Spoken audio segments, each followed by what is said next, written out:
Tawag nila dito tugbungan. Dagat at mayroong balsa-balsa dito na 5. Mamaya po interviewin natin ang may-ari para po natin matunghayan ang kanyang mga negosyo niya ito. Kung paano siya nagsimula at paano dumami ang kanyang balsang pinaparintahan. Nandito po tayo ngayon sa Dins Balsa para makausap natin ang may-ari nitong balsa kung paano siya nagsimula at paano siya nagkaroon ng ganito kadaming balsa. Kaya nandito siya si Boss Robert at pakilala ka muna sa ating mga guests, sa ating mga viewers. Ako pala si Robert David. Magkaibigan kami ni Boss Debron. Simula ng mag-aral kami ng elementary hanggang high school.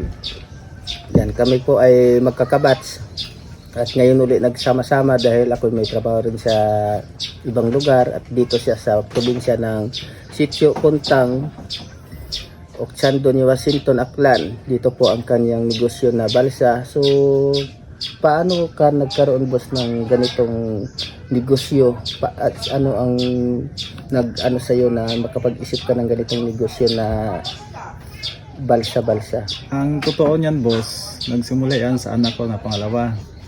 As in, nung nag-pandemic, bago mag-open yung pandemic noong December, di ba? Open na tayo noon. Unti-unti na tayong open na sa tao para makalabas. Yung anak ko, laging nakatingin lagi sa cellphone, tapos siguro nakita na doon yung mga balsa-balsa. Tapos pag birthday niya yung March 27, hiningi na sa akin, nag-gift sa akin yung balsa. Yan ang pinaka-birthday mo sa kanya, sa anak mo, nung panimula niyo na nagkaroon kayo ng balsa, yung anak mo nagkaroon ng wish na magkaroon ng balsa, kaya birthday gift mo ito sa kanya. Kaya sa tingin ko, kaya ko namang gawin yung balsa kasi marunong din akong magkarpentero, as in sa bahay, kahit mga bahay niyan ako rin gumagawa. Kaya sabi ko, hindi naman basta-basta yung magawa ka ng isang balsa kasi malaki yung puhunan. Tapos paano kaya yun? Paano natin mapagkitaan yan? Paano mabalik yung puhunan? Yung bapat na balsa, sa simula, sino ang gumawa? Pinagawa mo o ikaw lang ang gumawa? Ako talaga yung gumawa dito, boss, kasi kung mapansin mo, sa 4 na balsa, iba-iba yung design. Oo, napaganda ang design ng bawat isang unit. Ikaw lang din ang nag-design. Ikaw lang din ang gumawa. Kung kumuha rin ako ng mga tao, nakatulong ko yung katuwang mo.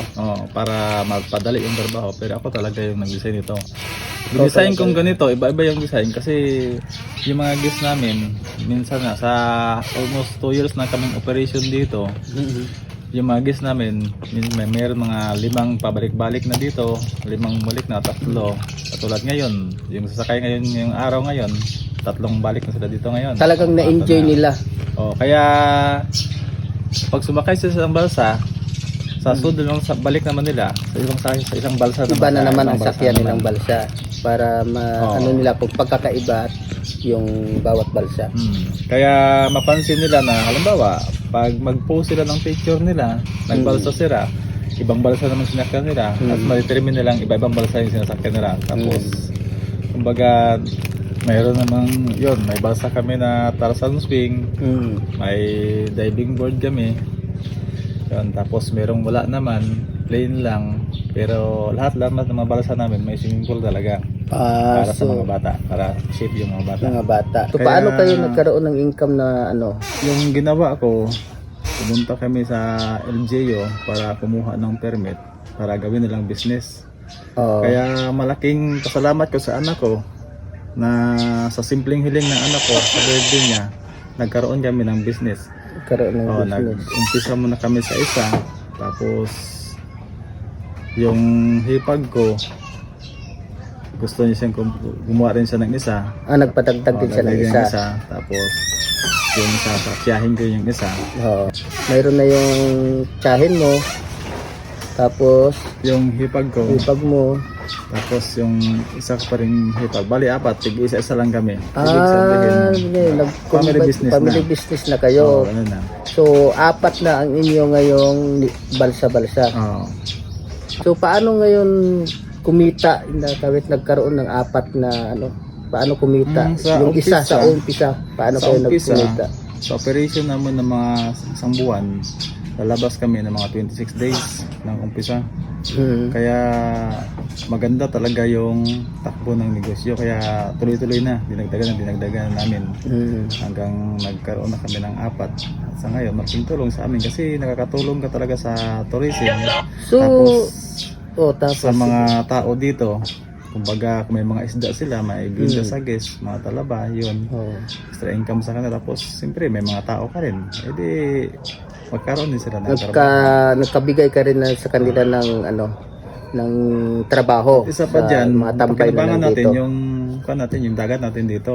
Kumbaga Oo, yung dahil dating napakalawak. hindi pinapansin dito, dinadayo na tayo dito Mm-mm. ng mga tao tulad ng mga kwan, diba? Mga bakasyonista. PM to Oo, 5 PM, 5 PM. magkano ang kanyang renta? Yung sa malaki, 3,500. 3,500 sa malaki, Sa kanyan, sa medium, hindi, sa malaki yan, 3,500. yung malaki. 30 katao na yan. Ilang katao ang occupied ng malaki mong balsa? Sa totoo niyan, kumakarga kami ng mga 60 o 70. So sa pinakamalaki mo, 60 to 70 ang Oo. occupied na tao, yung kaya niyang dalhin na sumakay sa balsa. Oh. So yun ang 3,500 piso. Oh, sa 30 lang yan. Pag sumubra sila sa 30, At 30 katao, may minimum pa lang tao. Oo. So pag Sumubra na. sumubra sa 30 katao ang gis mo Oo. na sumakay, Per may head na. additional, magkano? Per head, magkano naman per head na? 100 na per head. Ganun pala guys. Pagka linawin lang natin, sa 3,500 ang 30 katao lang doon ang pwede na sumakay. Pag sumubra sa 30 katao, mayroon na siyang per head na bayad na 100 piso.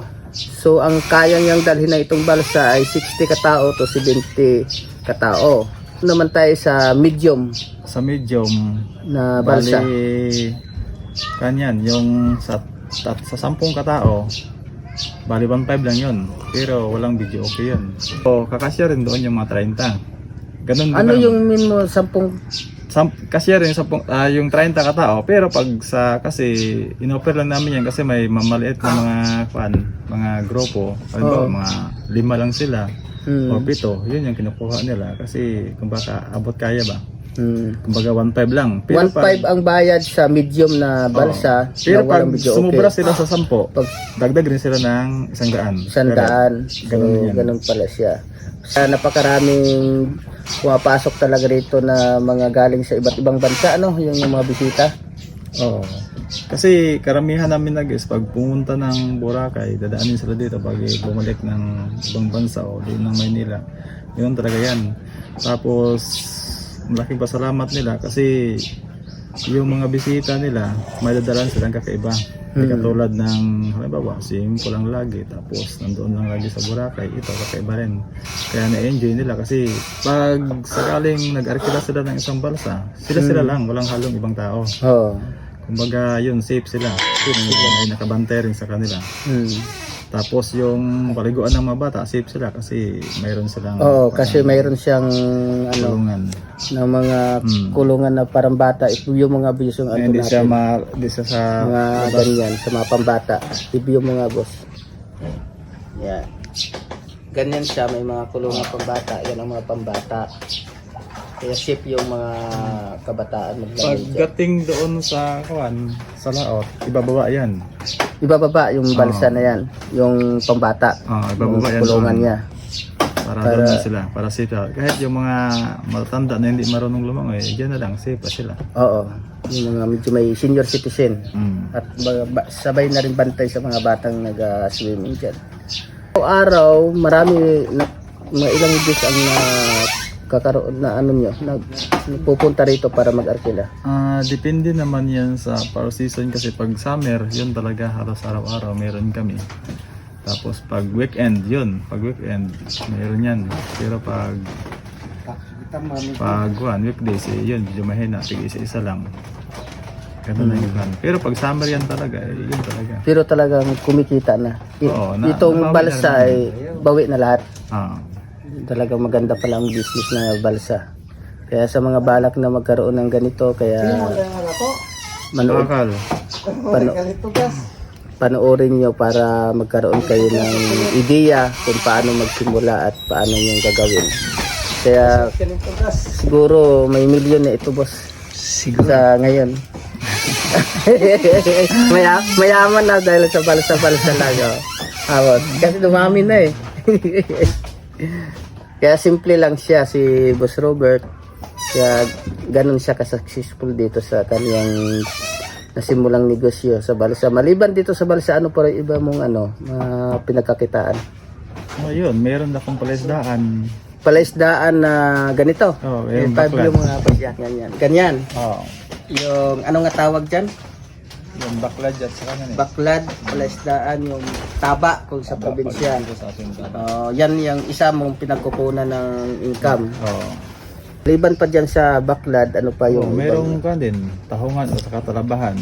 So may tahungan pa siya, may talabahan pa siya. Kasi yung tahungan na matalabahan, hindi naman makan sa orasan kasi itatanim mo lang doon. Tapos pagdating ng mga 10 months, mamaaonin, harvestin, pera Pag tanim mo ngayon, after 10 months, saka mo ngayon ma-harvest ang talaba at tahong, sabay. Napaganda. So sa mga gusto pa mag-order ng talaba at tahong, pwede sa kanya mag-inquire. At sa mga gustong mag-renta ng balsa, dito rin kay Robert, pwede pakibigay ang iyong contact number para sa ating mga viewers. Sige boss, pag sakali, ibigay ko na lang sa'yo. O sige, doon natin ilalagay yan sa ating i-upload natin doon sa Kung video. gusto nila, meron naman dyan sa akin. May page din kami sa Dins Balsa. I-search lang niya yun. I-search lang nila. I-search nyo lang ang link na Dens Balsa Floating Cottage. Floating Cottage. Yun.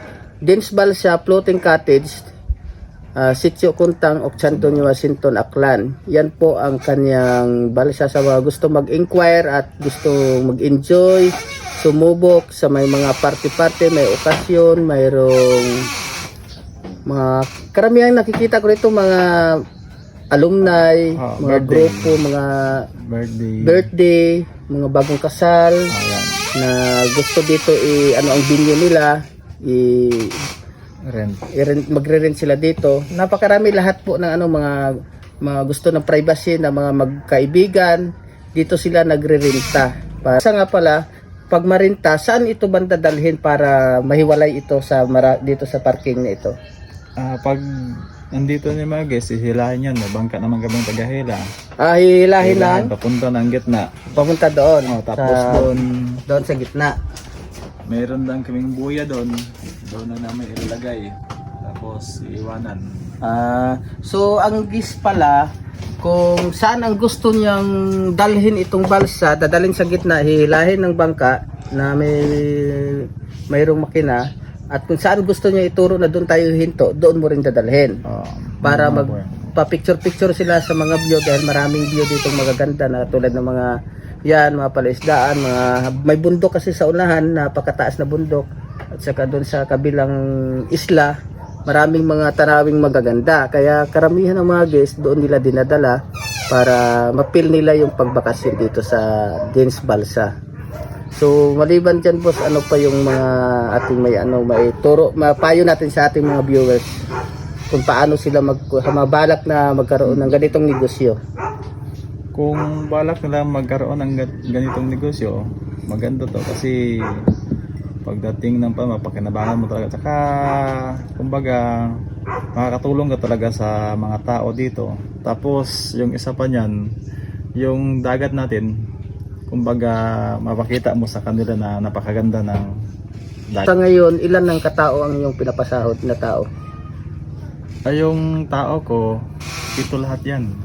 So, sa 5 balsa, 4 na balsa, 5 katao, 7 katao ang mayroon ka na. Oo. So napakaganda. So paano naman sa mga gusto natin, sa mga viewers natin na gustong magsimula, paano yung tao ba, mga gusto nila malaman kung magkano ang pasahod mo, paano ang proseso, paano sila kumita, yung bigay mo sa kanila? Sa boat na namin, bigay ka sa kanila 400. Tapos yung 400 kung mayroong guest. kung mayroong duty sila, 400 yan. 400. Tapos pag nandito ka sa balsa, nagbabantay ka, 350 yung bigay ko sa nila. Yun, kung baga kumikita lang sila, pag halimbawa, pag may guest na medyo bigyan sila ng tip, yun. Oo. Kakaon sa kanila yan. Kanila na, Sa yung kanila tip yung na tip na yan. binibigay ng mga guest. Guys, dahil sila ang nagbabantay sa Oo. mga bata, sila ang nagbabantay sa mga pag tumalon dito at may Kung ano sakali yung mga kailangan ng mga guest Kailangan na yan, ng mga diba? guest. Nagpapabili sila yung bumibili, yun. Utosan sila ng mga, yun, nagluluto o ano, yun.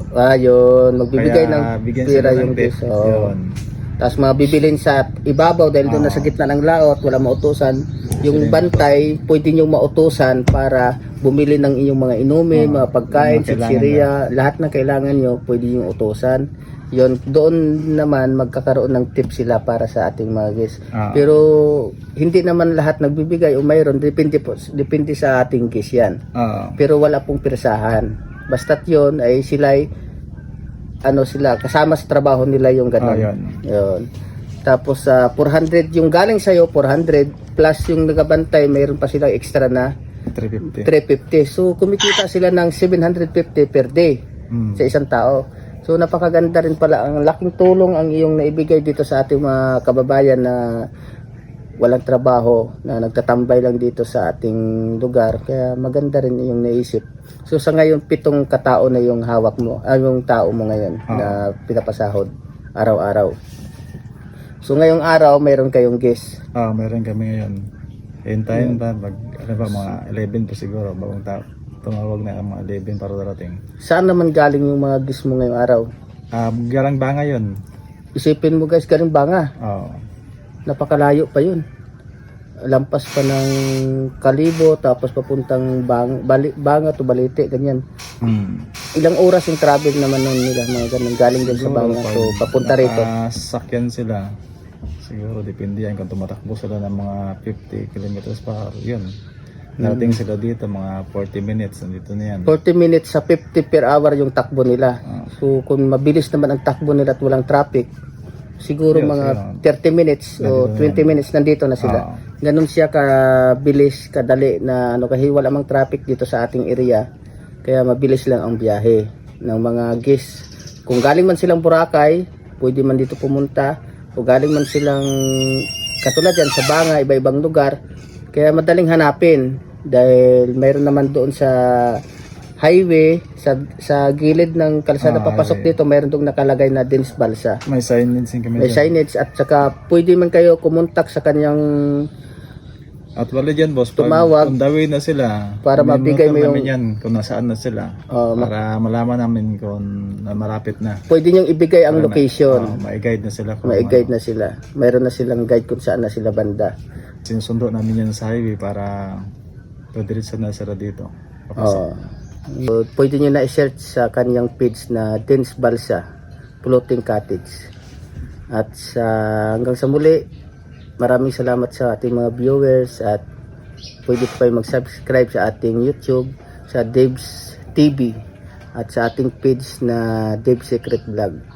Maraming salamat po sa ating mga viewers at sana magkaroon kayo ng ideya para sa ating negosyo at sa mga mayroon pa ulit tayong interviewin ng mga iba't ibang negosyo na iniimbitahan tayo. So kung may time uli, pwede po natin uling puntahan.